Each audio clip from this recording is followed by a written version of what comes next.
Hello guys, welcome back to my channel. Ngayon nga pala mapunta kami sa Gaspar Island at magaligo. Nagkasiyahan ng magkakapatid tapos sumama lang ako sa kanila. Ayun, marami-rami din kami. Ayan. Nagano na nga pala kami dyan, nagsakaya na at malakad na at baka abutin kami ng salatan sa laot. Ayun na, naglayag na kami. Buti nga net yung dagat ay kalmado para maging plancha ng makalma. Wow! And guys, malapit na kami sa Gaspar. Nakikita na namin yung ganda nito. Sa ano nga pala kami mapunta? Sa likod ng pulo.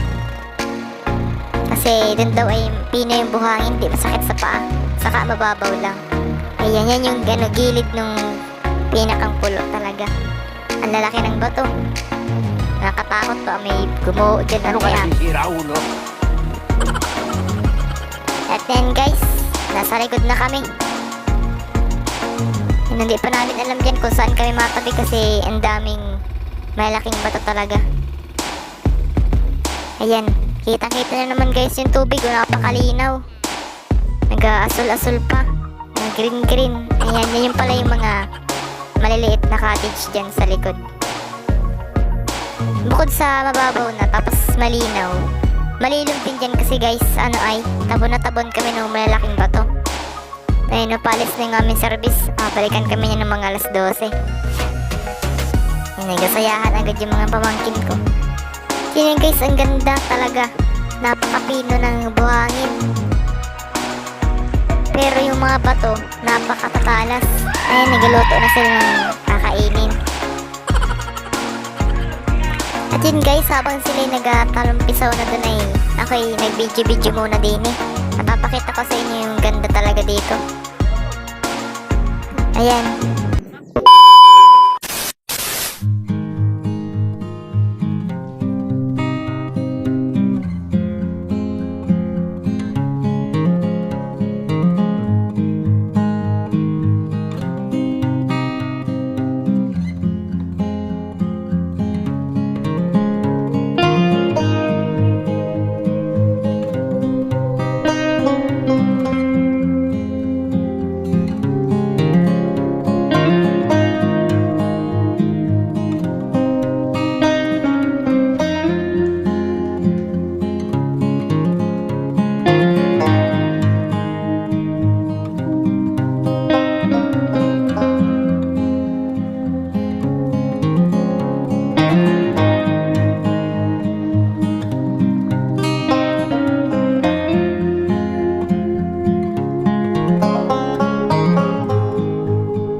Yun nga guys, naglalakad-lakad muna ako dahil ako'y napangati na. At talagang dahil makati, ako'y nakutkutan na kami ng kutkutan. Sawa-sawa. At yun guys, nga pala ako, nagmalaninja na.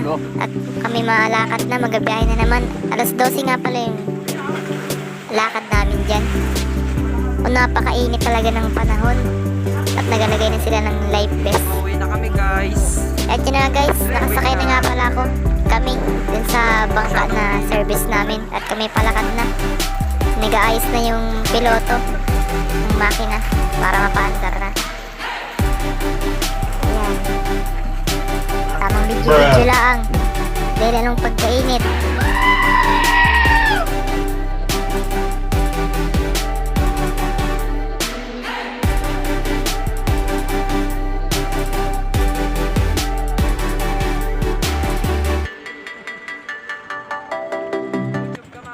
Nagabiyahe na nga pala kami guys at kami nagulat at biglang lumakas yung alon. Yan pala yung tinatawag namin na salatan. Kasi tanghalin tapat na yan. Talagang paglalakas talaga ng salatan. Ayan o. Naghampas-hampas na yung alon dun sa bangka. Nasakyan namin. Kaya kami nakabahan. At yan na nga guys. Pansin nyo naman napakalakas talaga ng alon. At nagatalon-talon yung bangka namin. Kasi yun na talaga yung salatan. Oh. Pati yung katik namin hampas-hampas na ng alon talaga. Nakahawak na nga kami din at baka biglang lumiko, bigla mahulog kami. Ayun guys, oh. Pansin nyo lang na ganyan-ganyan lang pero hirap sa yung bangka pag salumpang ng alon kasi malalaki nga talaga. Ayan oh, naglalundag-lundag na yung bangka namin. Kami nga pala guys, nasa likod pa rin ng pulo niyan pero ganyan kagad kalalaki yung alon na nabangga sa amin. Bukod pa yan kung kami napagitna-gitna pa. Ayan. Ayan guys, nasa gilid na kami ng pulo. Masyado talagang malakas. Habang kami nga pala guys ay palay ng palay sa gas, paray palakas din ng palakas yung alon. At yun nga guys, kainitan, nagabiyahe kami. Yun nga pala yung mga bandang mga alas 12, mga 12:45 kami nagalayag. At ayan na nga, napanaw na namin yung pier ng pinggan, yung palagi kong napuntahan. Ayan, yun yung malindig.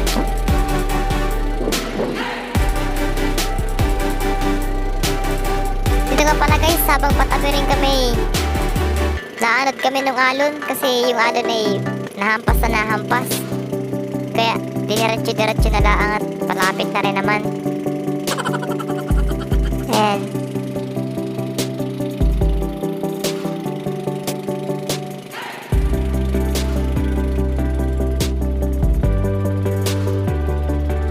Nakasadsad na nga pala kami dyan, guys. At magababaan na lang kami. Kasi baka mabalandra yung bangka. Baka tumagilid sa tabihan ay mabalikot yung LC. Oh no! Yan, nagababaan na kami dyan. At yun na nga guys, nakababa na kaming lahat at naglakaran na kayo papunta sa aming sasakyan. Sila nga pala guys ay isang bahay lang din yung uuwian. Ako lang talaga yung nahiwalay kasi ako'y nakisaling pusa laang sa kanila. Hanggang dito na lang pala guys. Maraming salamat sa iyong panonood at pag-support sa aking channel.